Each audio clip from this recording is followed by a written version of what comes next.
ಗೊತ್ತಿಲ್ಲ ಸರ್. ಇದು agri future India ಅಂತ. ಹೌದು. ಇದು ಶೈಲೇಜ್ ಬ್ಯಾಗ್ ಮ್ಯಾನುಫ್ಯಾಕ್ಚರಿಂಗ್ ಕಂಪನಿ ಇದು. ಇಲ್ಲಿ ನಮ್ಮಲ್ಲಿ ಎಲ್ಲ ಥರ ಬ್ಯಾಗ್ಗಳು ಸಿಗುತ್ತೆ. ಏನಾಗಿದೆ ಅಂದರೆ ಗ್ರಾಮೀಣ ಭಾಗದಲ್ಲಿ ಹೈನುಗಾರಿಕೆ ಜಾಸ್ತಿ ಆಗ್ತಾ ಇದೆ.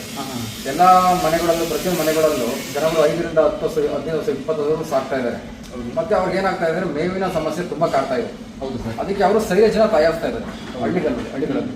ಅದಕ್ಕೆ ನಾವು ರೈತರಿಗೆ ಏನು ಸಹಾಯ ಮಾಡ್ತಾ ಇದೀವಿ ಅಂದರೆ ನಾವು ಶೈಲೇಜ್ ಬ್ಯಾಗ್ನ ಮ್ಯಾನುಫ್ಯಾಕ್ಚರಿಂಗ್ ಮಾಡ್ತಾ ಇದೀವಿ ಹೋಲ್ಸೇಲ್ ಆಗಿ. ಇದು ವಿಟಾಟ ಮಿಷಿನ್ ಬರ್ತಾರೆ. ಇದು NDC ಬ್ಯಾಗ್ ಅಂತ. ಇದು ಔಟ್ ಸೈಡ್ ಬಂದು ಸಿಲ್ವರ್ ಬರುತ್ತೆ, ಇನ್ಸೈಡ್ ಬಂದು ಬ್ಲ್ಯಾಕ್ ಕಲರ್ ಬರುತ್ತೆ. ಸರ್ ಎಷ್ಟು ಟೈಮ್ ಯೂಸ್ ಮಾಡೋದು ಇದನ್ನು? ಸರ್ 4 ಟೈಮ್ ಯೂಸ್ ಮಾಡೋದು ಸರ್. 4 ಟೈಮ್ ಆರಾಮ್ಸ್ ಯೂಸ್ ಮಾಡ್ಬೋದು. ಹೌದಾ?